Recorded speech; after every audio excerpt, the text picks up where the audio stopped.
when you enter a new market, okay, if it's like saturated, we're starting from beginning, but you realize like the higher you get on like the echelon, the easier it gets to sign the clients, no matter how competitive it is, because you are also building your own competence. Notice like the more I started putting myself out there, more opportunities I started to attract, like, and mostly right now it's online, because I'm also starting like putting like YouTube videos, I'm starting posting more, I'm doing more outreach. So the more you put out in the world, the more you're going to get back. You have to, like, the only way you can like not stand out but push through is really fall in love with the process. If you really enjoy what you're doing, then it'll push through. Hey man, how are you doing? Hey man, I'm doing great. Yourself? I'm doing great. A lot of meetings, a lot of stuff going on, and it's it's exciting. So just started recording, so I'll just introduce you to the audience by saying that this is Gio. He basically helps out with lead generation and similar stuff. So he helped me a lot with the lead generation strategy for LinkedIn. So helped me a lot with getting started with doing more active outreach, giving me a strategy for becoming more comfortable with doing outreach, doing that in a proper and more professional way. So yeah, really appreciate that got me real well started, and now actually getting me started with getting proper leads, actually getting solid meetings. Now I've had gotten several leads for great leads there from Bergen first, and now recently started with the campaign for Oslo as well, and gotten in touch with a lot of interesting people in Oslo. So a lot of meetings on the agenda now. So yeah, really excited and really appreciated what you have done there. So yeah, that's a bit of a start of what Geo is doing. But you can continue with introducing you more about yourself, your business, a bit about your background. Sure. So once again, my name is Gio, or Gio, and basically I currently run a cold email lead generation agency where we also help clients to test any other outbound methods, which is LinkedIn, cold calling, or like right now we mostly are still focusing on cold email and LinkedIn outreach. Hmm. Yeah, Yeah, and amazing. yeah, and also just to quickly add, besides that, we not only generate leads, but we actually make sure to uh, help our clients not only like get the leads and book the calls on their calendar, but actually give them the proper guidance on how they can convert the cold traffic and learn how they can stop relying on referrals and start Mm. scaling their business. Yeah, amazing. And can you tell me more about the background, kind of what led you up to building and actually starting your agency? Sure. Well, to actually start, I was always mm, committed to sales, I think, because like when I was 18, Hmm. I would not say I dropped out of college, but because Hmm. I was still there. But the way it worked is at 18, I started looking for a job. Then I got into the sales. So I started off doing cold calling, and that's where I learned actually how to do cold emails. And like as few years passed, so right now I'm 23. So about 5 years later, I said like, why don't I actually focus on something that I know how to already do, which is generating leads and helping people to actually convert those leads. So that's what made me to decide I'm going to just pick one thing and Hmm. kind of roll with it. Yeah, and how was it in the beginning when you started your agency? You had a bit of sales experience and sales knowledge from before, but kind of what was the main differences for you? What was the main thing you learned in the first few months, let's say, where you started kind of figuring out things from scratch there? Well, by the way, can I curse here? Is it okay? Or Yeah, no problem. so I would say the number one thing I learned, especially when you're starting out, is you gotta eat shit in the beginning, Yeah. because it's not going to be as beautiful as people make it seem. You're going to Mm. start an agency, and 2 months later, you're making like 10, 50K a month, everything's cool. You work 4-hour weekdays. Like that's not how it works. And like my first two clients were basically performance based. So what I mean by that is they were paid close. So they would only pay me when they would close somebody that I sourced for them, right? And the way it worked is I actually spent about like 3 months, I would say, by I was booking the calls, but they were not able to convert that traffic because they were not used to selling to cold traffic. Yeah. I was practically working like 3 months or like 2 months for free, before we got our first close. So yeah, and then actually that's when I got my first paper call client where I was already getting paid based on the amount of calls we were booking for them. But what actually helped me was if I didn't get these two clients in the beginning, I would not really have learned what I've learned like initially. That allowed me to be where I'm at right now. So yeah, you gotta start from zero, and it's the hardest in the beginning, and it gets easier as you kind of build that momentum. Yeah, and it's interesting to me. I can relate so much to that because I noticed so much in the three first months. It was so much work, but so little seemingly so little results, right? It goes so slow in the beginning, especially when you're completely new to it, complete beginner to business and so on. And even if you have a business education, right? Because like I have 5 years of higher education, right? I have a bachelor's degree in business administration. I have a master's degree in accounting and all the thing. But okay, that doesn't really matter, right? When you're starting a business, right? Because it doesn't matter how many courses and books you read about business and entrepreneurship and all these fancy theories and things about, okay, what do you need to succeed, and everybody is talking about the statistics, right, of 1 in 10 businesses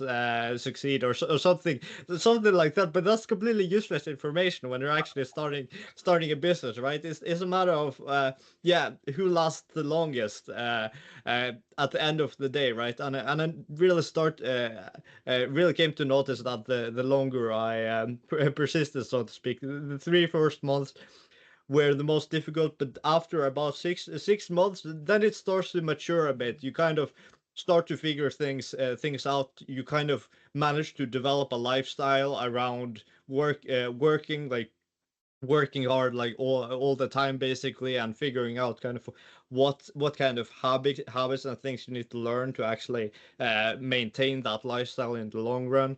And so yeah, it's I can completely relate to that process in the beginning. It's tough in the beginning, but what was what do you think was the stage where you made the most initial progress, so to speak? As you said, it was slow with you too in the first months. But what kind of made you reach the point, or made was there a breaking point, or was it slow? Was it kind of steady progress eventually? Where was kind of the breaking point where you started actually uh, making some more tangible results? That's a good question. And I would say I made like the thing is I've been making mistakes all along my journey, and I believe that that's one of the things you cannot really avoid because the only time you Mm, learn is when you make the mistakes. So I would say initially, I think I got the initial momentum. I'm starting to get initial momentum right now, and it's mm, my 8th month since I've been running this agency. And the thing is, the mistakes I made is okay. Two of my clients were like pay per close, right? So then I got my first pay per call client, and at some point I decided, okay, I have to stop getting new clients because I have to focus on fulfillment, which was the number one mistake because you shouldn't. That's what I learned, and what I've seen like people who are ahead of me are doing. They mm, they never stop their lead generation because they always keep growing. mm, Because otherwise, if basically you should push things up until your operations fail, operations break, and then you kind of have to adjust. You have to hire on more team members. You have to fix your like systems and kind of keep scaling. So the Hmm. mistake I made, okay, I got a few clients. I thought, okay, that's it. I have to focus on fulfillment now. I stopped getting more clients. So then I was in a spot where, okay, I have to offboard one client because we were not really a great fit. So I was in a position where I didn't have much clients coming in, right? And it was hard for me to grow. I could not also hire anybody because I was not making enough to hire someone. And that's what I realized, okay, fuck that. I just have to keep taking on more clients, like obviously whoever is the right fit, but I should always making sure I'm sending like cold emails, LinkedIn messages, I'm posting content, I'm doing cold calls. So whatever I can to hire clients, reach the point where I cannot handle it myself anymore, bring on Hmm. more team members, rebuild my systems and adjust and keep on going. And right now I'm at the point where, okay, I worked with a few clients here and there to the where I'm getting initial referrals, people are like referring some others to me. Hmm. So collecting more case studies, have more social proof, and it starts kind of turn into a snowball effect. But I Hmm. would say that there was the breaking point was really the mindset shift that, okay, I have Hmm. to keep always growing, and there should not be a Yeah. phase where you stop, because you either you grow or you keep, you know, getting smaller.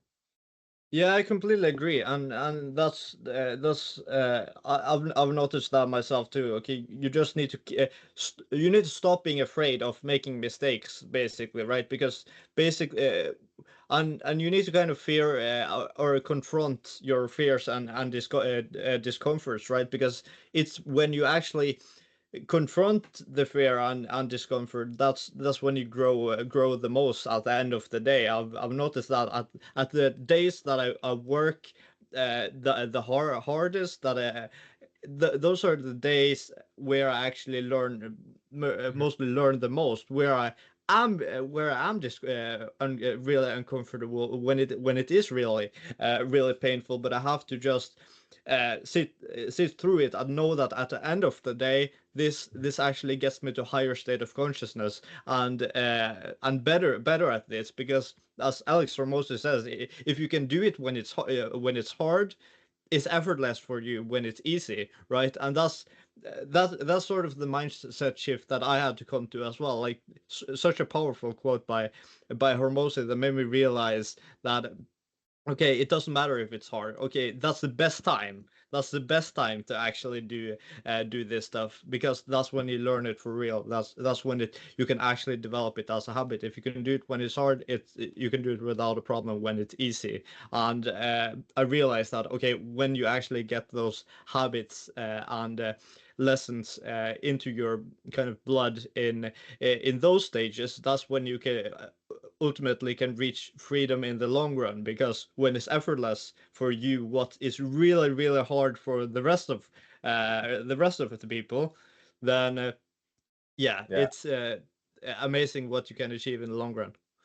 yeah, and I would add to that, like that's what I realized, that whenever you reach the point where you're thinking, okay, like that's it, and like Mm. it's really getting hard, and like you have some thoughts whether you should keep going or not, Mm. you have to realize that that's the point where most people stop trying, Yeah. you know, and like that's really what separates like the winners and losers. Because if it was really that easy, if you could get started and like hit your goals, whatever, like build your company within 6 months, Yeah, like everybody would be running their own companies, right? of The course. only Yeah. thing that does not happen is because it's really hard, and it's not as easy as like internet makes it seem to be. It really isn't. You have to put in a lot of effort and most of effort, sometimes years before it really takes off, and you have to sacrifice a lot of your time, effort, and often your savings, even if you're bootstrapping your own company. So you have to be willing to take that risk, and that certainly isn't something for most people. Mhm. 100%.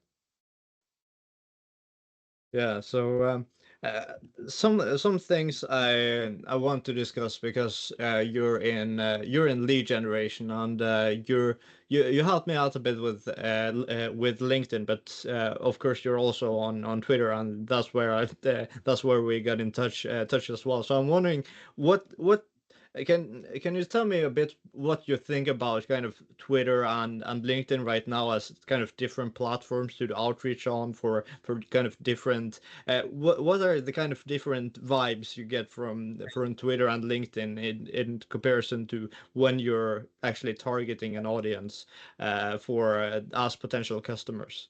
Mhm. Well, I would say, like, from my perspective, like, Twitter and LinkedIn are like two separate worlds, you know? Yeah, Because on Twitter, I'm just chilling. I'm posting like here and there. Sometimes I just like shit talk, whatever. yeah, But in terms of getting leads and growing my business, like LinkedIn has been much more helpful for me. mm, Because I don't like with the recent updates and stuff, like I've never been that much of a content creator, and I don't mm, create content to get famous because I don't really care about that. I create mm, content so I can actually grow my business. That's mm, the only focus I have. And on Twitter, I'm still like pushing out content because if you post something on LinkedIn, you can post something on Twitter as well. So you kind of yeah, post stuff. But in terms of actually the traction, like the engagement I get, impressions I get on my posts that I mm, write on LinkedIn, it gets much better reach. And I mm, actually have like inbound leads coming in, even though like I'm not a big account. I'm pretty small, because I started like actively creating content on LinkedIn, I would say 2 months ago, and I still have people reaching out to me and like we are booking demos, we are getting on sales calls, and like it's active there. mm, And plus, besides that, I'm not doing that much of an outreach on Twitter, like because I would say because of the targeting. mm, And I'm sure like if I look into it, I'll find a way to build a pretty targeted lead list. But on LinkedIn, it's much easier because like even what we did in your case, basically we use Sales Navigator to filter people we were looking for. We could filter the employee count, the industries they're in, decision makers, and all this stuff. But Twitter does not have that. yeah. So in terms of the outreach and actually like growing my business, LinkedIn has been much more helpful, even though it's a bit cringy there, and you're not fully yourself, but I mean, I'm here to grow the business, so I like LinkedIn. Yeah, exactly. I've seen that as well. Even though there are advantages and disadvantages with both, I also get much more sense that Twitter is where you just hang around with the boys, so to speak, where you have a bit more fun, and can I can chill a bit more. But on LinkedIn is supposed to be a bit more serious generally. But of course, that's the ideal spot when you're actually working in the B2B market as well. So that's the positive side with it. If you actually if your offer is dedicated towards other businesses and dedicated to other professionals, then of course you're much more likely to find those people hanging around and looking on LinkedIn more actively than on Twitter in general. Or at least it's much easier to find them than on Twitter, because even if they are on Twitter, most likely they aren't in the same interest group, so to speak. It's completely different things where they would rather just take a break from the business world, so to speak. But I guess it depends on the offer, right? It depends on what people are actually selling. And when for those who are in the B2C market, I think those have a lot more success with actually doing lead generation on Twitter and Facebook and Instagram and these other places. Yeah, I would agree because like obviously LinkedIn is B2B. It doesn't really make much Hmm. sense. I know if you're an e-commerce store to sell your products on like LinkedIn doesn't make much sense. Yeah. But yeah, I know people who actually are pretty active on Twitter and Hmm. get their most of their business through Twitter. Hmm. So yeah, I mean, it's individual. And what I learned Hmm. as well is there's no universal truth of making something work Yeah. because it 10 people might say, okay, this stuff sucks, it does not work for me. Yeah. But if you still try it, that stuff might work for you. Yeah. So that's why I always believe in we should always test before making assumptions based on what somebody else said. Yeah. You never know. Yeah, exactly, and that just confirms the point you made earlier. With in the beginning, you need to eat shit basically, because you can't just copy someone else and expect it to work. It may be a beneficial starting point for seeing other people who have made something work and just copying that in the beginning and trying that out. But you quickly figure out, usually in your own situation, it doesn't work as well for you as it did for them. You have to adjust it to your own situation, to your own characteristics, and then you kind of figure out based on your own mistakes and lessons from there. Okay, Yeah. what actually worked here, and that applies to any, no matter what niche or industry you're in, whether you're in B2C or B2B. Yeah, and what I would say as well there is you shouldn't like there is a difference between like copying and kind of learning the foundation, the basics, what actually work. Yeah. Because like copying is when you do everything like one and you take something and you just do it exactly how other person, you don't change anything.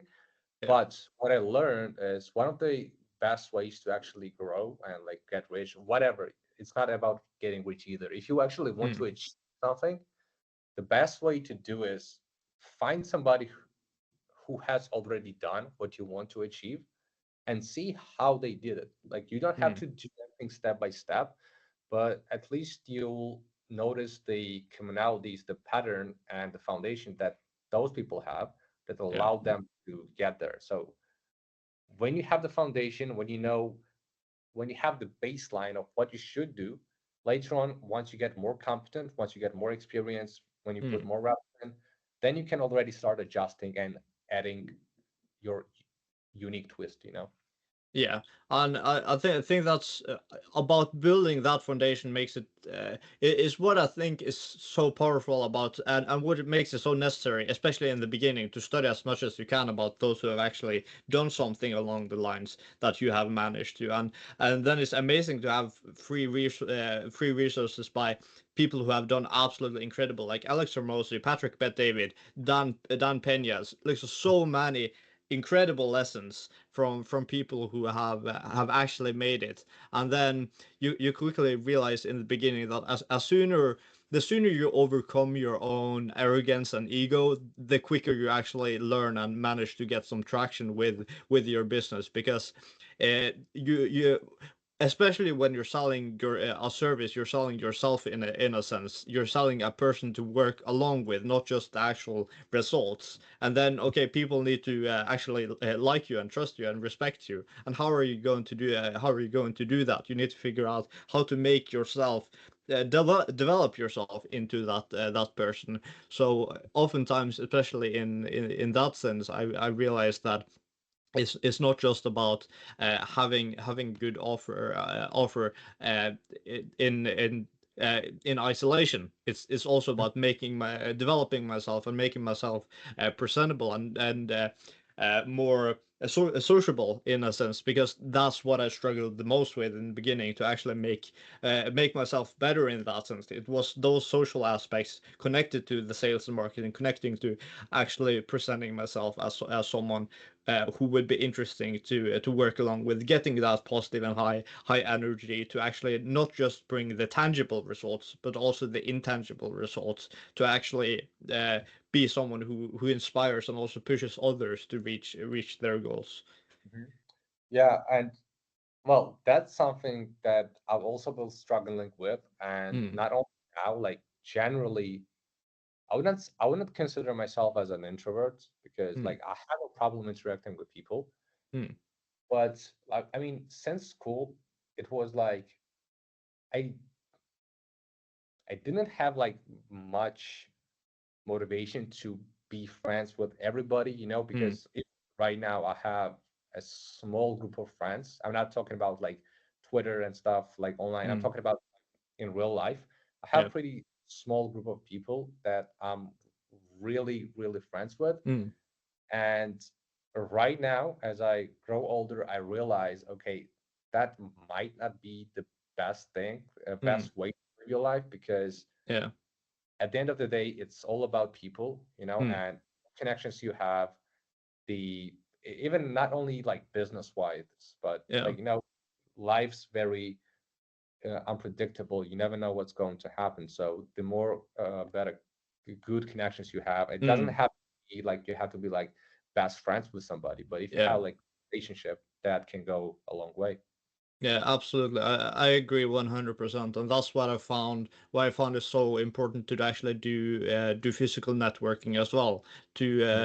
that I found that there were a lot more physical events for physical networking and so on that I actually expected to be in my town. And I found out about I researched and found out about, okay, which providers are there, which kind of events are going on, business related events, about AI automation, business in general, entrepreneurship, and so on.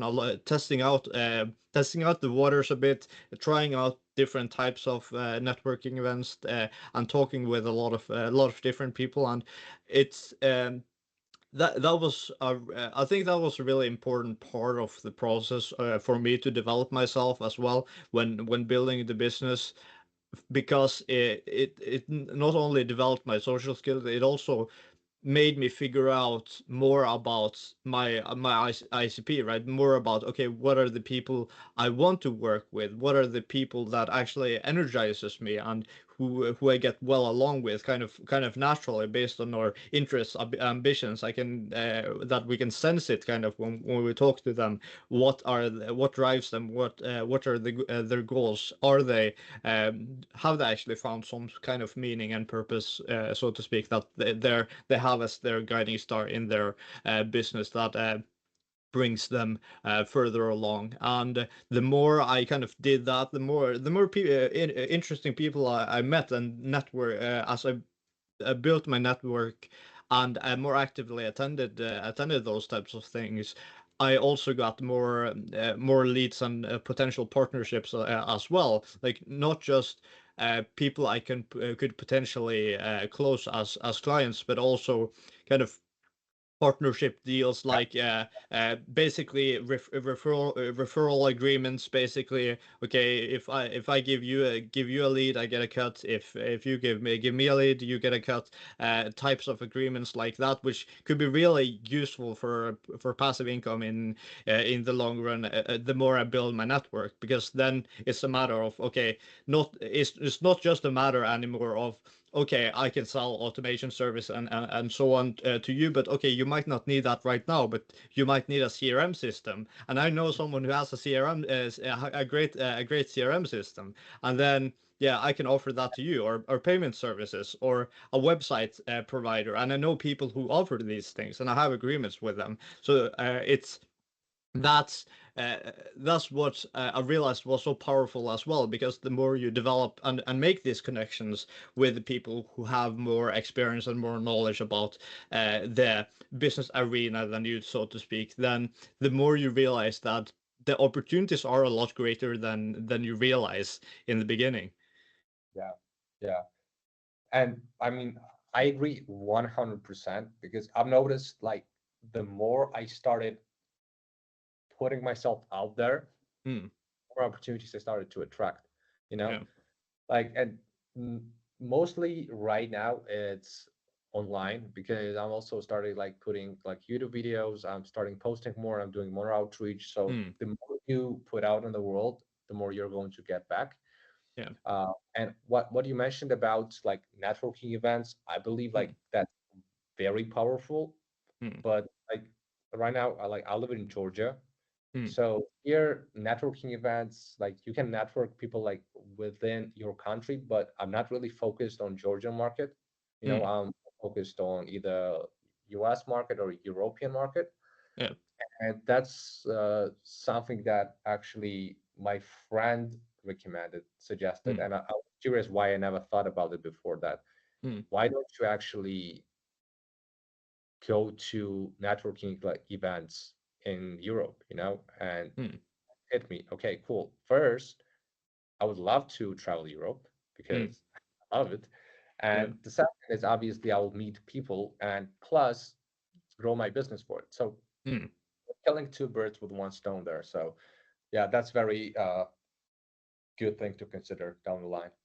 Yeah, absolutely. And I figured that out quite like even more powerfully than I've gotten a much deeper sense and feeling of the actual power here, because it's not just that it's potential business. You can have fun while you're doing potential business, right? Especially if you're hanging around your real ICPs, right? People who you actually would like and love to not work with, but actually get to hang around with them as well. Like a few weeks ago, there were some kind of summer ending event at some of these networking groups, and at one of them, like we were up late for the actual event, and went out to a bar after us, a lot of us in the group, and then we had some chats with like a lot of different kind of business professionals, right? People who had their own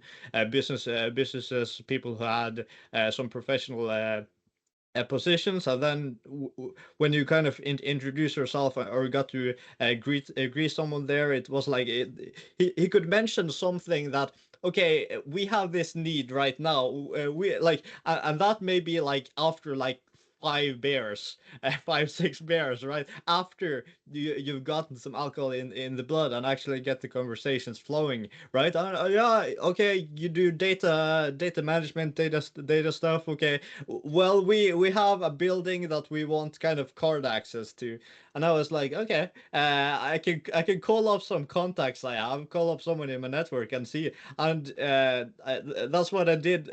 Did some days later, I called up a friend of mine or another contact I have that has some more experience with that, and kind of got some ideas there. But that's what I found to be really fun, to actually get the chance to just be a bit loose, just chill and hang around, and just have fun with it. Just talk to people, have natural conversations, not taking yourself too seriously, while also kind of presenting yourself in and your business in a good way, finding the good balance there, and just having fun and finding potential clients. And in at first, when you first start with a networking event, it seems kind of awkward and difficult to kind of get into, but that's uh, that's good. You're feeling discomfort, feeling pain. That's where you can grow the most. And it was that mindset shift that made me enjoy those events a lot more, and more realize that, okay, there's so much power, so much potential in these types of events, because here's where the professionals get to meet, have fun, just lower their defenses a bit. Basically, it's a lot easier to than sending a cold DM, or sending or doing a cold call, of course, because uh, it's not those barriers aren't up. Basically, people are just getting to know each other, and just the fact that you're there at the event kind of shows you how is kind of a quality assessment Hmm. already, that it shows you that, okay, you are willing to attend there in person, and actually Hmm. take time out your day, but actually be willing to show up, actually, okay, dressed relatively professionally maybe, and actually get to meet you in person, which is a lot more different if they can't see you when it's on a direct message, or an email, or a cold call. Right, it is a whole other different game, which when you actually get good at it, it's so powerful. Yeah, yeah, because I mean, networking, well, the first thing why it works so well is usually the reason people decide whether it's worth working with you or not. The first reason, the most important one, is obviously trust, right? Hmm.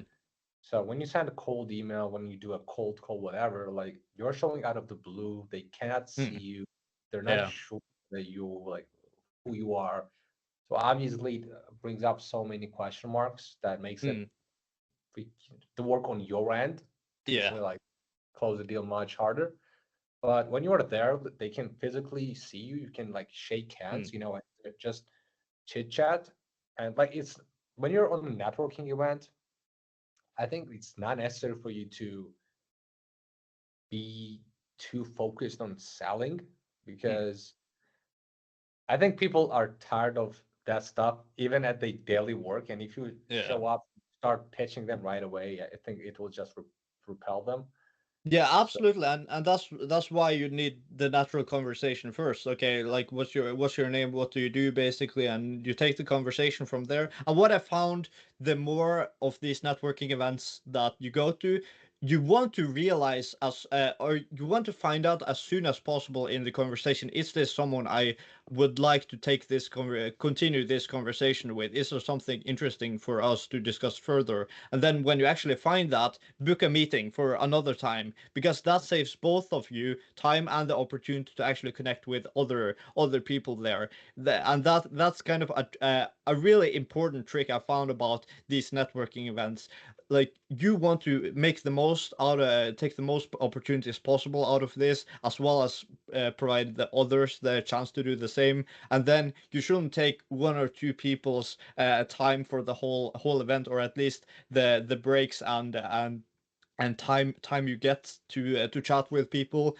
You should yeah, maybe take a few minutes, get to know them, what they're doing, if it's relevant with a potential deal, or at least getting to better know each other, if you're interested to learn more, potential partnership, or something that would be, even if you just get a good chemistry, good energy, that okay, this is someone I would like to hang around with. Then you can ask them, okay, do you want to take a meeting some other time later in the week, and then on to the next person, on to the next person, and just get those meetings booked, and focusing on actually booking those meetings rather than closing during the event. That's what I found to be the most to provide the most power and value out of these events.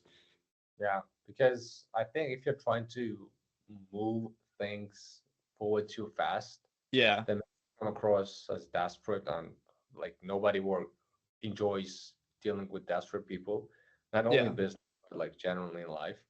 Have mm, to be like, for well, first of all, if you're talking about networking events, I think you have to be respectful of people's time, because yeah, especially when we're talking about like business owners, they're quite busy and they don't have yeah, and probably they don't want to spend their whole event speaking mm, to you, right? exactly. You understand, when you look at things from other people's perspective, it gets so much easier.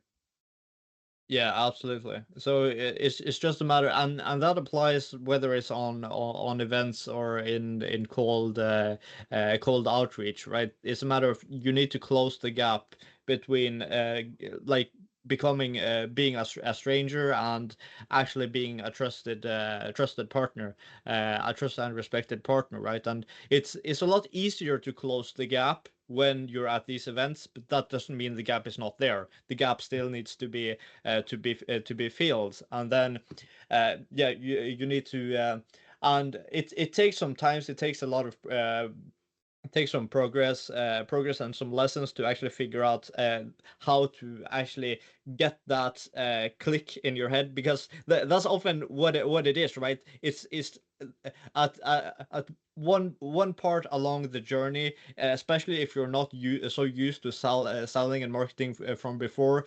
You just try a lot of times, and then at one point along the journey, it just clicks. Okay, suddenly you start to kind of figure things out. You make enough of the mistakes, but it's about confronting the fears, as we talked about, right? Confronting that discomfort, and the more you actually confront what you need to do to build a business. And there's no business without sales and marketing, right? So if you're not good at sales and marketing when you're building a business, that needs to be the first priority, right? And that's what I figured I was probably one of the biggest mistakes I made in the beginning, right? Because I come from a controller background, really administrative position before I started the business. I was so focused on getting the administration part right in the beginning of the business, and it took so long for me to figure out the sales and marketing part. And that's why I made that I think that's one of the biggest reasons why I made so slow progress in the start. But actually, sooner or later I had to either learn it properly or the business would would collapse, of course. So yeah, but it definitely really helped with the strategy and the help that I got from you with kind of showing me a bit, okay, how can I do this in a more professional way, because I knew that, okay, there is this gap more or less that I need to fill, and I wasn't really sure exactly how to do that in the right way, because I wasn't used to getting making those kind of types of quality outreach messages to my ICP. But that kind of got me more started with sending more active messages to the ICP and figuring out, okay, here is how I can do it in a more professional way, which kind of builds up builds up trust a lot more naturally, and I can build a personal connection and partnership based on that. Hmm. Well, first of all, I'm really glad that you're finding real value and like you're getting business from like what we did. And well, second, what I would like to highlight is the fact that in the beginning, and so did I, like people are focusing on stuff that does not really matter that much. Like, Yeah. what should my logo be like? You know, what should I Hmm. website? Like, all of those does not really matter. And Hmm. I would say the marketing either does not matter in the beginning as much as sales does. You know, Hmm.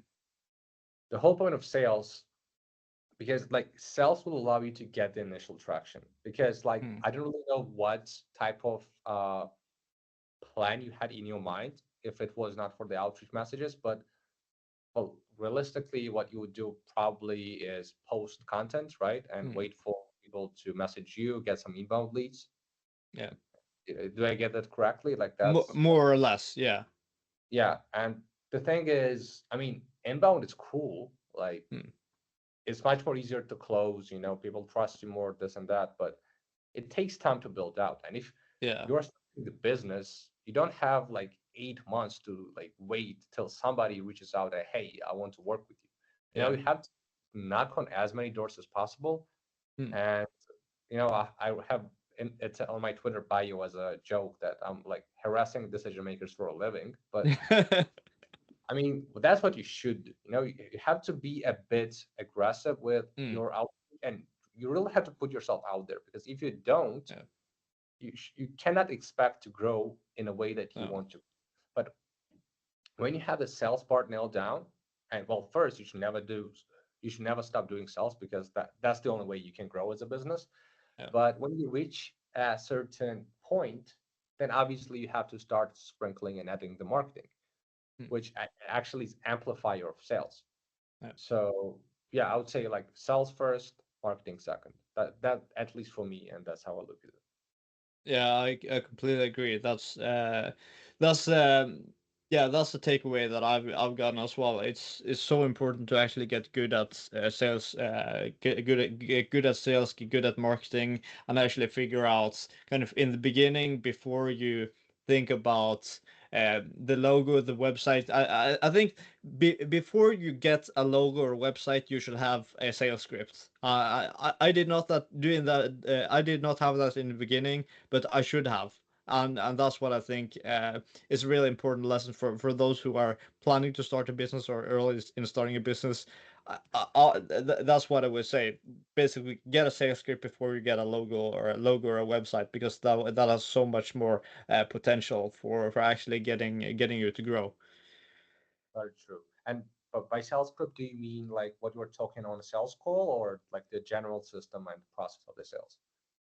General system and process of this the sale, and that may include the general things that of how you're presenting the offer in the beginning, and what types of objections you expect Hmm. and have experienced, or if you've done it a while, have experienced, and how you what is your best ideas so far of how to address them. And then of course it's a work in progress always, but yeah, have when you're coming up with your own objections, you can figure out, okay, how may I address these in a good way, and then you can test out those theories, and then yeah, and then iterate based on that.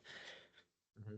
Yeah, I mean, And the best way, because initially when you don't know, when you don't have much information about your target audience, Yeah. you're quickly assuming stuff and shooting in the dark. But Yeah. well, obviously you can like do the research that are like tons of stuff. And what I've been using Yeah. recently for like doing the market research, because Mm. hey, I kind of know like my ICP, but when I do the work for the clients, when we Mm. have to a cold email campaign, obviously I have to write something that is going to sound compelling and actually it's going to get the attention of my Mm. client ICP, right? Yeah. So ChatGPT is very useful for doing it, especially like Mm. 4.0 Yeah. does a really great job. If you know how to prompt it and if you know how to speak with ChatGPT, obviously it should not be Mm. your entire strategy for the research, but Yeah. it's a lot. Mm. And basically, as I said, it gives you the baseline foundation. And then when you Mm. get on more sales calls, you kind of understand, okay, this objection that ChatGPT gave me, like this point of information, that's valid. That really works. Mm. This one is not that applicable, Yeah. and you kind of slowly iterate from there.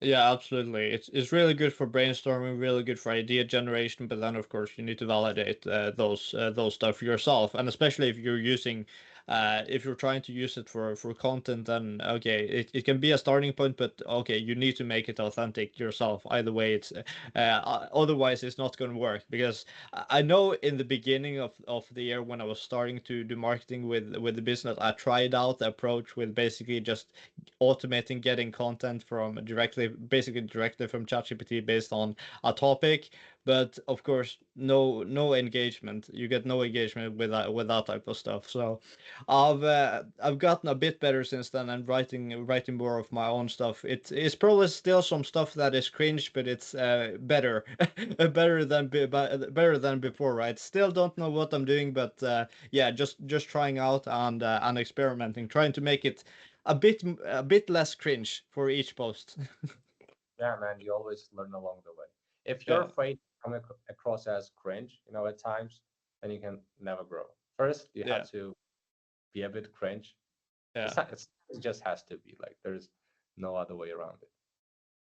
Absolutely, and that's how it is as well. If you the times you think back at yourself like 2-3 months ago, and it was like, okay, that was really cringe, but that's also what shows signs of growth as well, right? If you don't have those moments, it may be the case that okay, you aren't growing, you aren't doing enough to actually develop yourself, because otherwise you may just be doing the same things that okay, if you're not cringing at something, you might still be doing what you should be cringing about.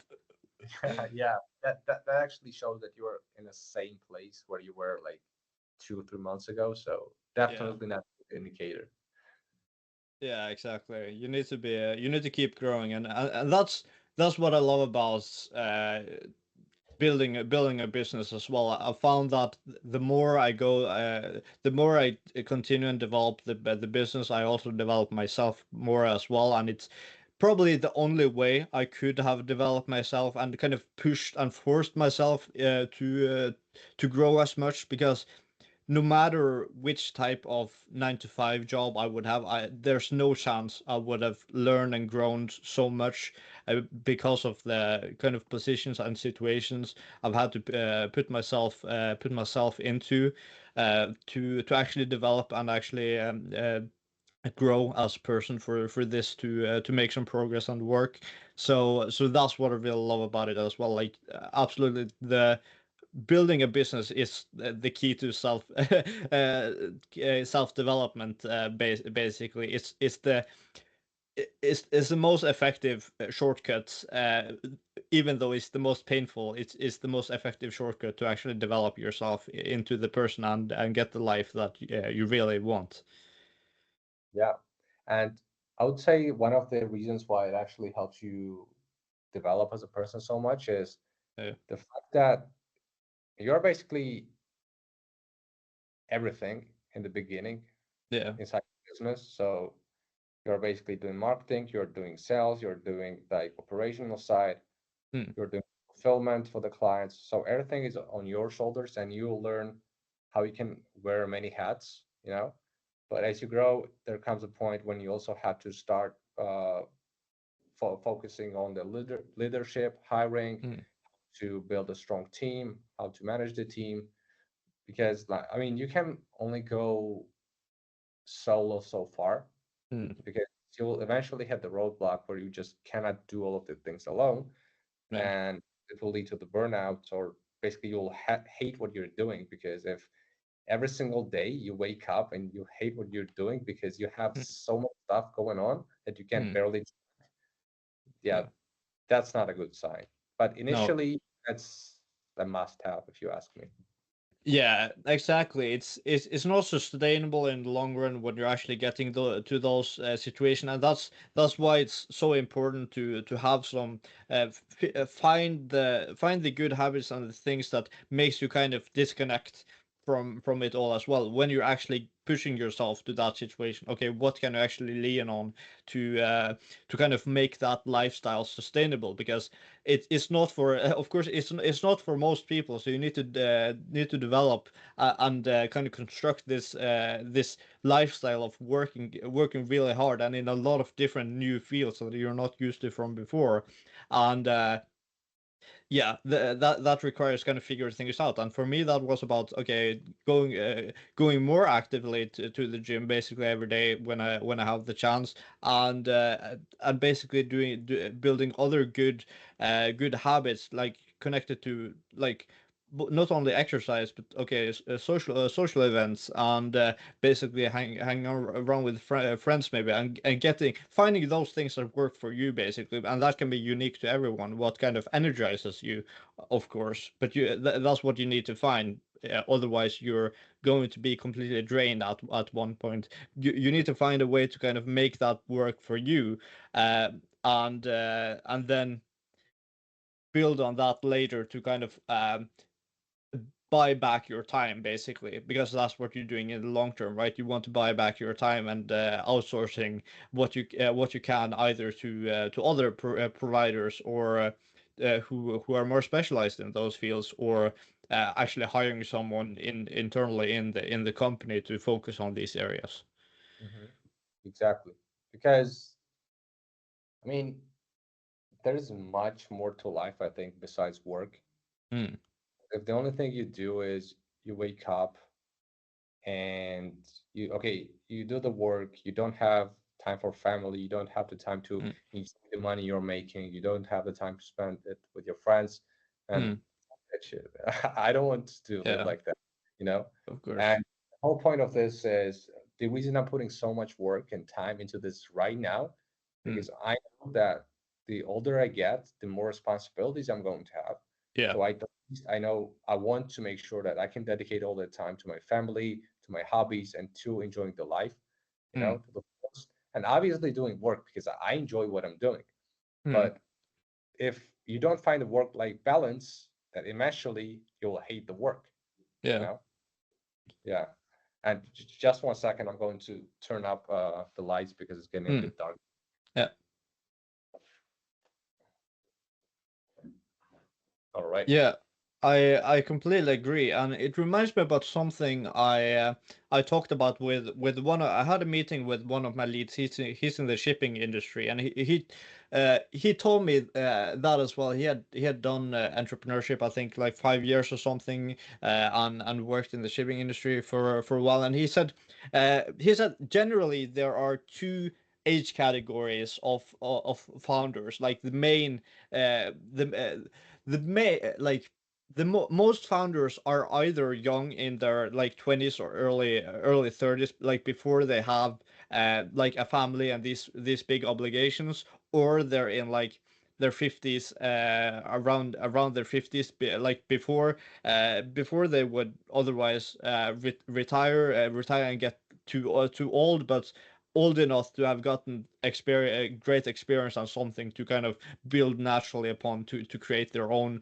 from. So generally these two categories, and that's why I think so important when you're young, when you're in your 20s, especially before you actually get those obligations and important, of course, really important things in life that okay, you have to use your time, and the more time and work you put into it before you have those obligations, not only uh, uh, not only will you get the chance to do that before you get that, but you will also be more prepared for it. Okay, you will be more financially prepared for it. You will be more physically and mentally and emotionally prepared for it. And it's just so many things you learn and so many things you develop in yourself that makes you uh, a better able to satisfy those kind of roles in us.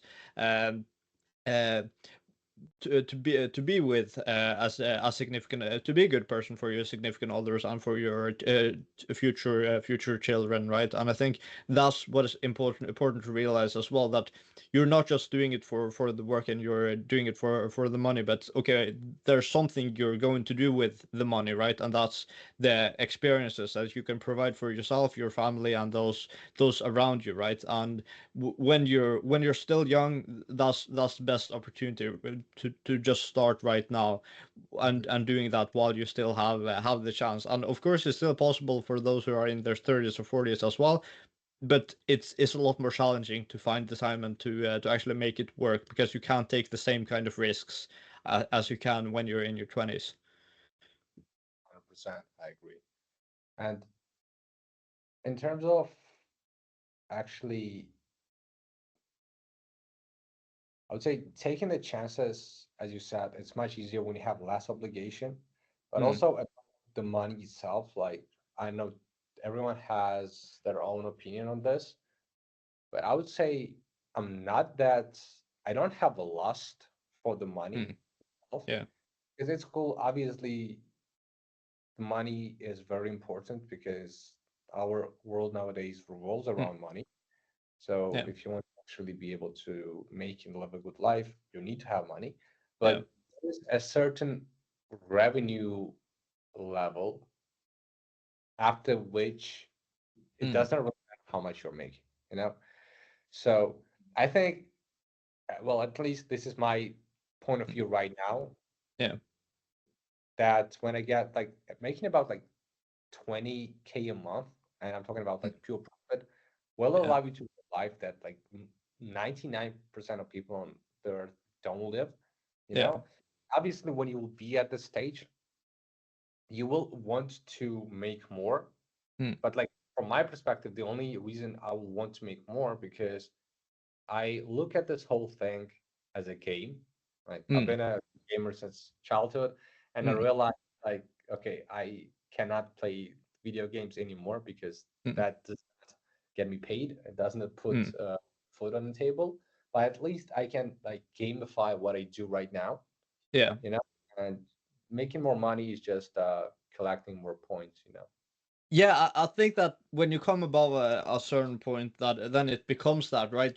Like when I look at billionaires like Jensen Huang, like Elon Musk, like why are they so focused on still working hard? And like, like it's actually incredible, like how when you see Elon Musk. I'm not sure if you've seen Elon Musk in the interview where he heard about the electricity crisis in Australia, and he Uh, said, "Okay, we have to work harder," and he fucking started with a new project to like help them get fix their energy problems in Australia, in addition to SpaceX, in addition to Tesla, in addition to all these other things, is absolutely insane.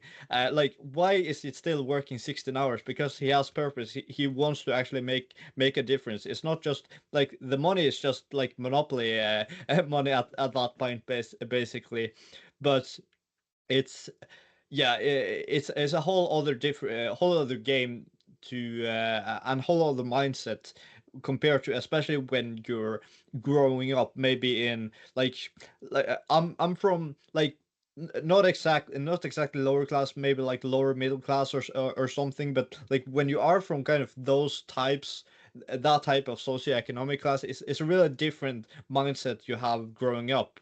right? Where okay, it's limited money, it's limited opportunities, limited like the brokey mindset basically, right? And that's kind of the mindset you have to break out to, because the rich are basically playing a large game, right? That's okay, it's just about keeping score at that point, because their primary, secondary, tertiary needs are they could cover that 1,000 times over and still have a lot left, Yeah. right? So it's just about playing the game at that point, but it's also about enjoying the journey, right? It's about finding ways to still develop yourself, because okay, why, when you have built your lifestyle around working and building something like that, why would you stop, right? Then it will become boring, right? Like Yeah.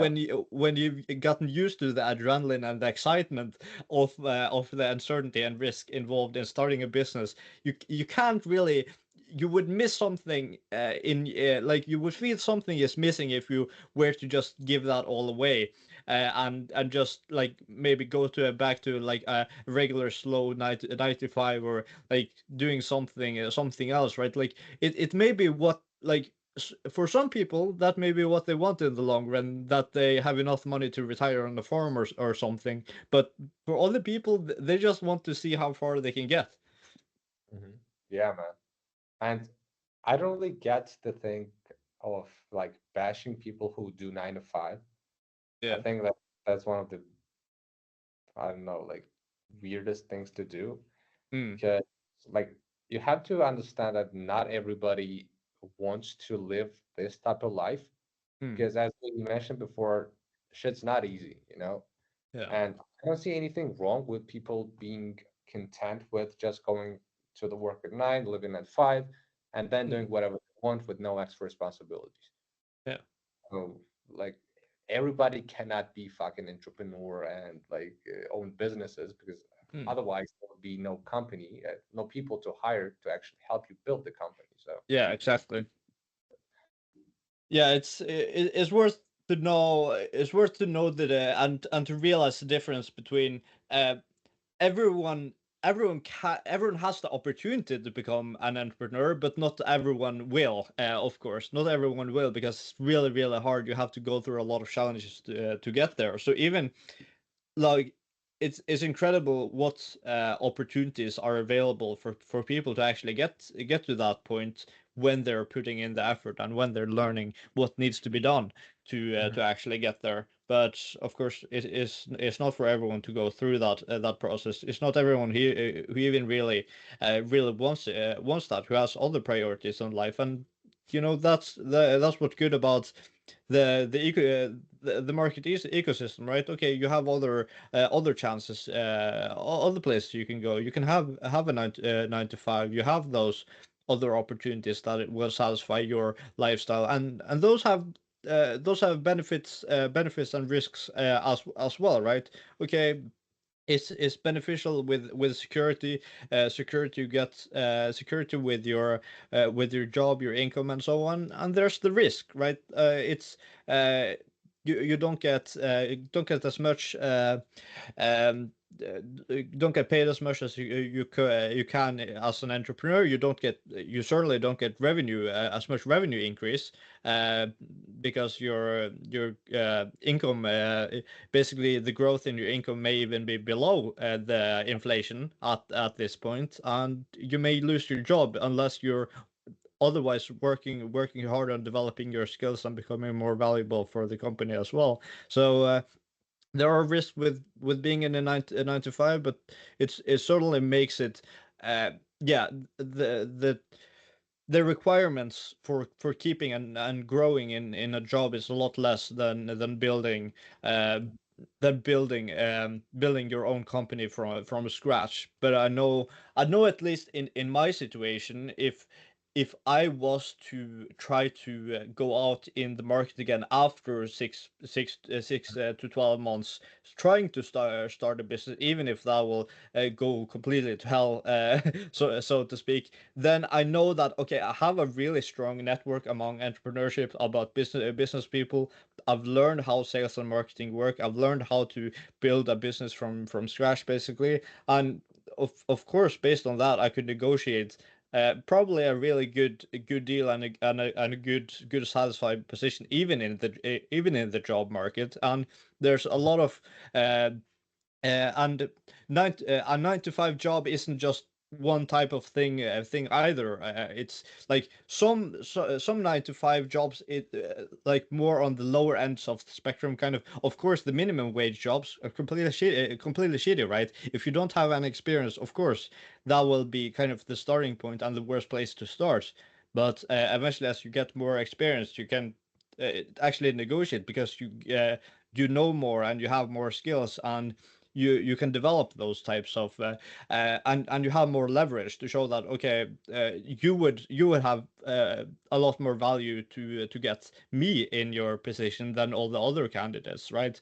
And if you have that leverage, then of course you can do well both in 9 to 5 and uh, as your own own boss, so to speak. But it's a matter of finding what works well for you, and for some people that's finding a good 9 to 5 position that they think they will do really well and enjoy doing. And in other cases, it's about doing everything. It's like starting from scratch and building your own company from the beginning, or maybe in some cases even like buying a company and building up from that, as some people are doing. But there are so many more opportunities and alternatives for what you can do and choose to spend your time on than most people realize. And it's not as simple as basically entrepreneurship or 9 to 5 necessarily. Hmm. And well, I would say like it doesn't really matter whether you do like 9 to 5 or whether you run a business, because it boils down to like the self-development Mm, and turning yourself into a person that is not easily replaceable.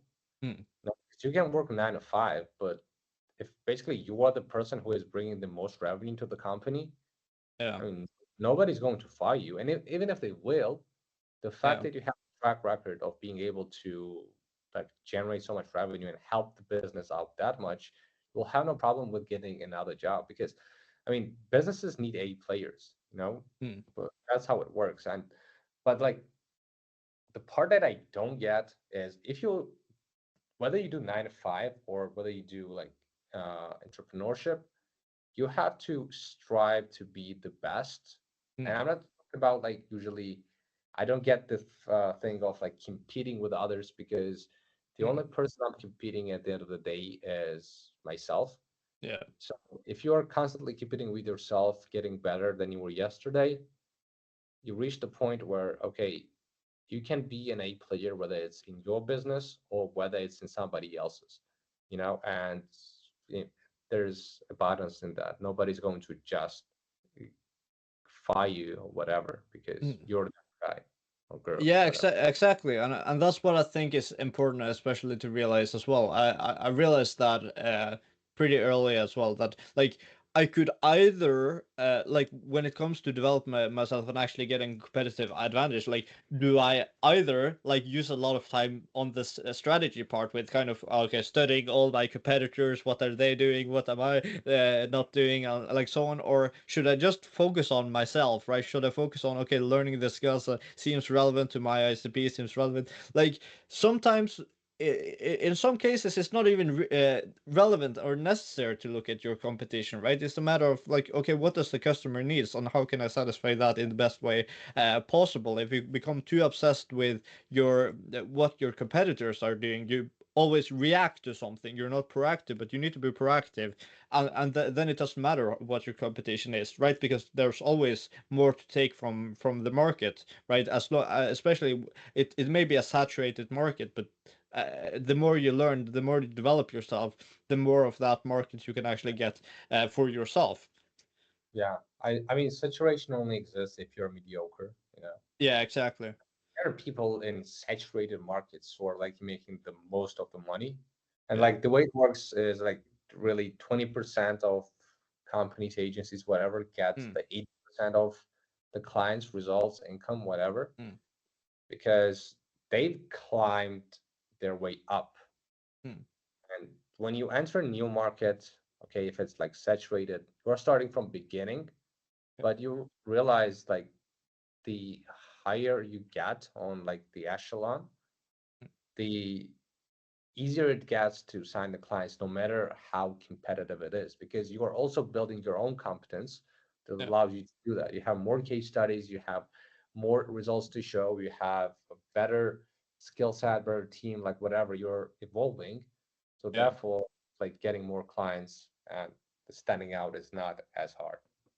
Yeah, exactly. And it becomes more, it becomes easier to relate to the client as well, especially if there are entrepreneurs and founders themselves, right?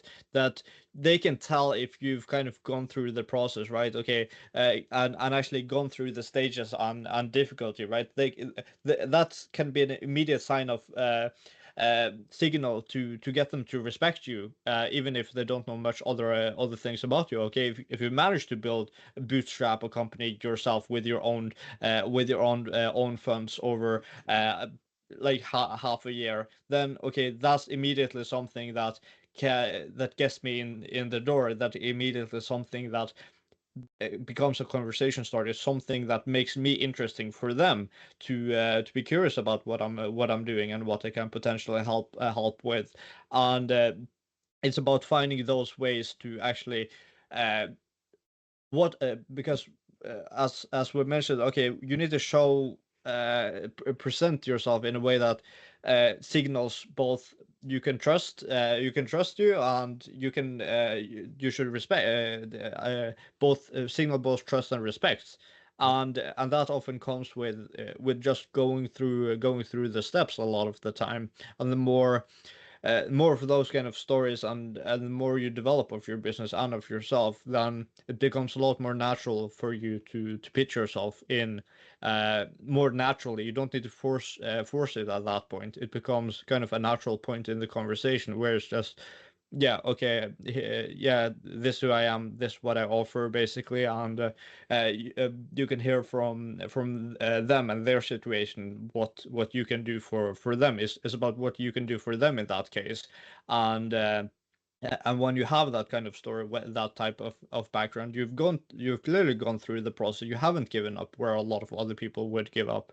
That immediately gets you so much closer than most of your other competitors who are just starting like you are. Mhm. Well, I think I've heard a great saying by Charlie Morgan.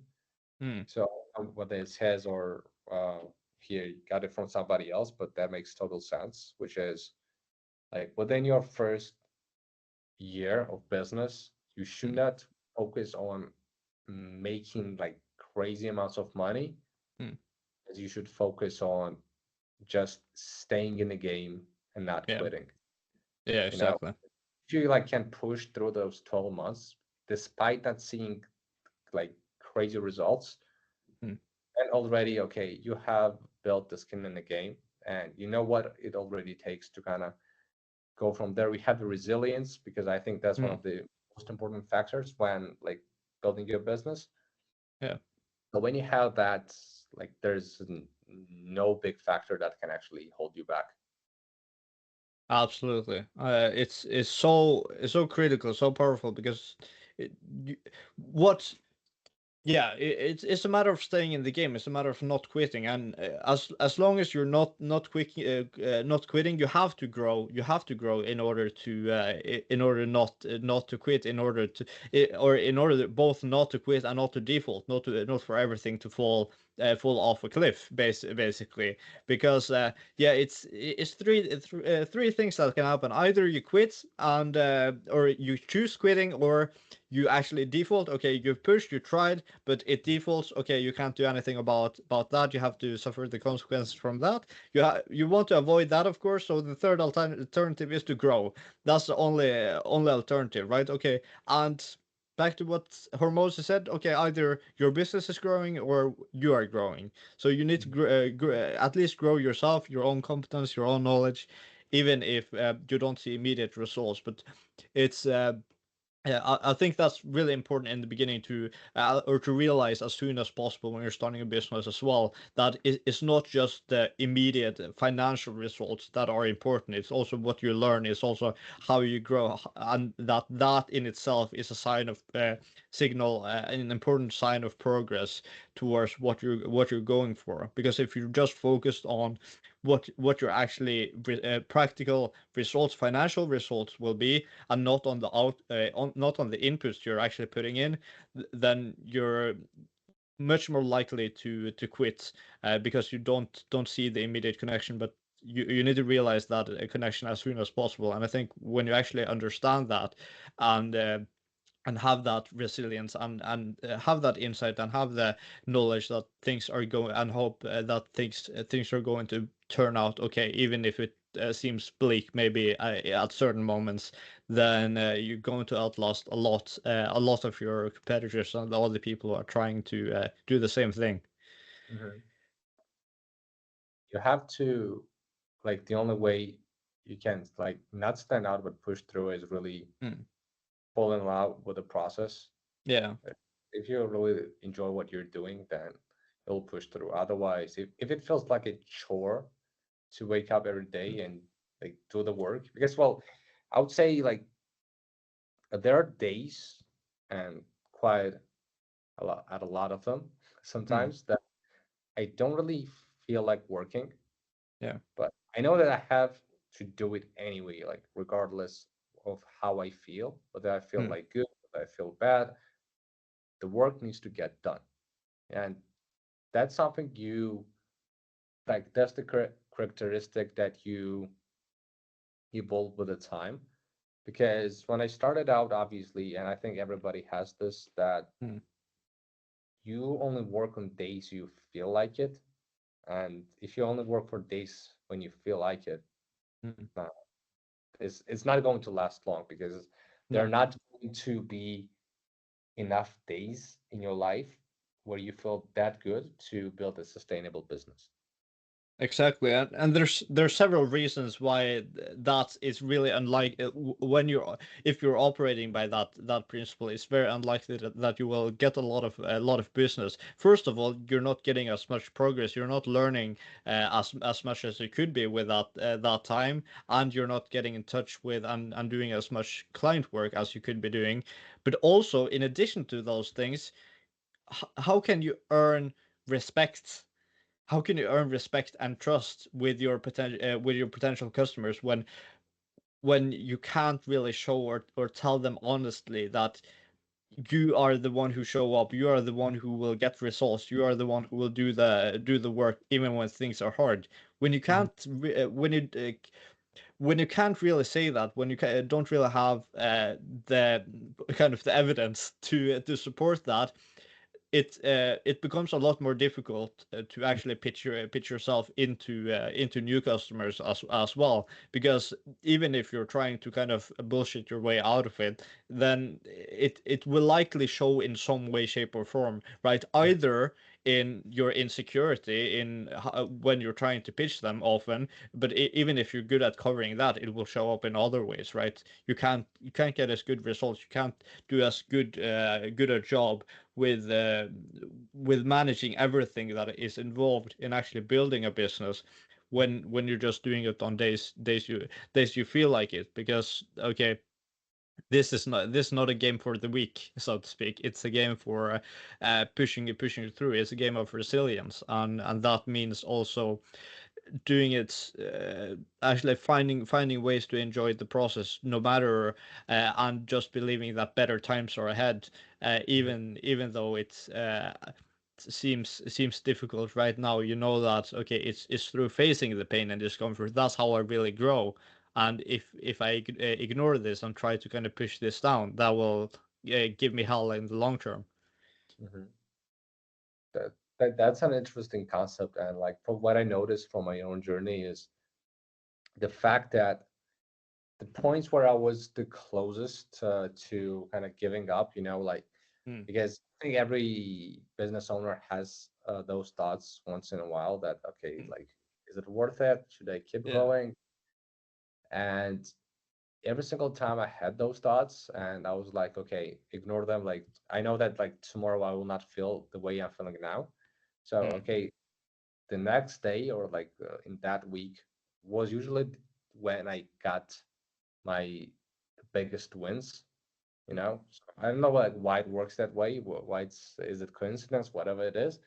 mm, But whenever you feel like quitting the most, if you push through that moment, like those are the moments when you actually get a win afterwards, and you realize that okay, so I should not be yeah. that emotional. That's what I learned. I no longer care about how much I feel because I might feel like shit. I might feel good, but if I feel bad, I understand. Okay, tomorrow that's going to pass, and I'm not going Mm, to feel right.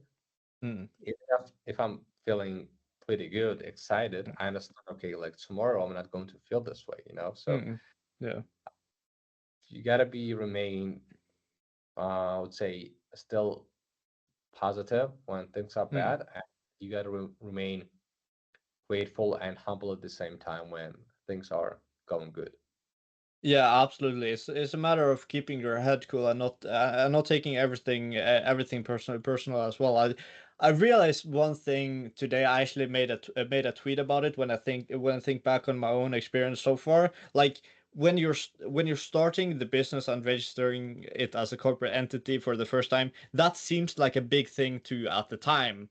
When you're having your when you're doing outreach for the first time, that seems like a big deal to you at the time. When you're having a meeting with a big ICP potential client, that seems like a big deal to you at the time. When you close a customer for the first time, that seems like a big deal to you at the time. So it's the same thing when you're actually starting to get some revenue, even if that's a small amount of revenue. But it's a matter of uh, even when you appreciate and maybe celebrate those wins and progress on the way, that you think bigger from there, right? That you don't keep thinking that this is the big thing. You keep thinking bigger. That okay, now this is the new normal. Now I just go to more meetings like this, even though it seemed big to you at the time.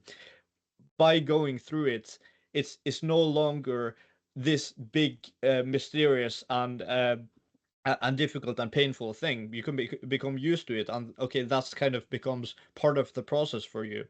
And it's about uh, uh, kind of internalizing that and knowing then when you're going into new meetings and trying to close more people, then you don't have the same kind of emotional attachment to it because you have done this before, you have done this many times before, and then you can then your brain knows that okay, you survive basically, right, at the most basic level in your brain, that okay, things will be fine. Like it won't go to a complete disaster because you know at least that it went fine the what, like even the one or two times, or maybe you've done it like 50 or 100 times before, and then of course it's easy, and then it's more about okay, I need to close them, and like it becomes part of, at that point it becomes just a matter of data, right? Okay, I need to improve my conversion, I need to close more of this, I need to figure.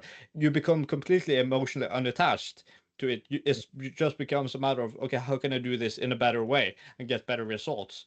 But in the complete beginning, it seems like a big thing, but then it's a matter of like overcoming that sense, or that it seems so big, till that okay, it's just what I do now. Yeah, I mean, you get used to certain emotions over time. Well, Mm, that's I would say you get used to all of the emotions over time once you experience those over and over again, you know. mm. Yeah, absolutely. So you learn along the way and keep growing, but it's a matter of when you're actually facing it, when you keep showing up, the more results you will get ultimately, right? When you show up to the first when you show up by doing outreach, maybe following up, keep showing up at the meetings, being on time, professionally dressed, professionally well spoken, and so on. Then the more you do that, the more you showcase yourself as a professional and someone who is worth doing business with. And I think that is ultimately in the long run what gets the results. I mean, if you don't show up, if you're too quick to quit, you'll never reach the point where, okay, you, because it's all about like building the momentum. I don't know Mm, exactly who said it first, but like nothing happens for so long, then yeah. everything at once. So like Mm. that's literally sums up what you talked about right there.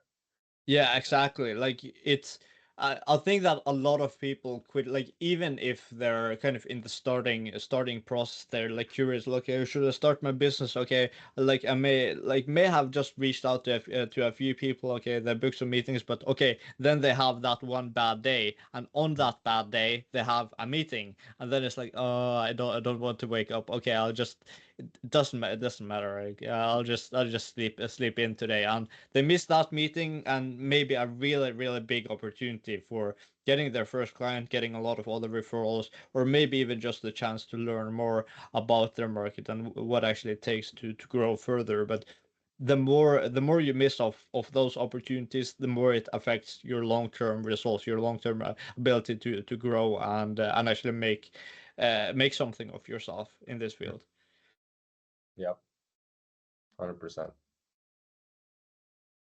Yeah, yeah, it's always a matter of showing up. In order not to quit, you need to keep showing up, right? Like not only for your clients, but also for yourself, right? Waking up, learning what needs to be learned, doing the outreach, doing the paperwork that needs to be done, all the other things involved, and yeah, show up for sometimes in the beginning, especially you need to just show up for yourself, right? Okay, what are you doing this for? And that's where the purpose comes in, right? If you're just doing it for the immediate, okay, get rich quick game, then this not the right field for them.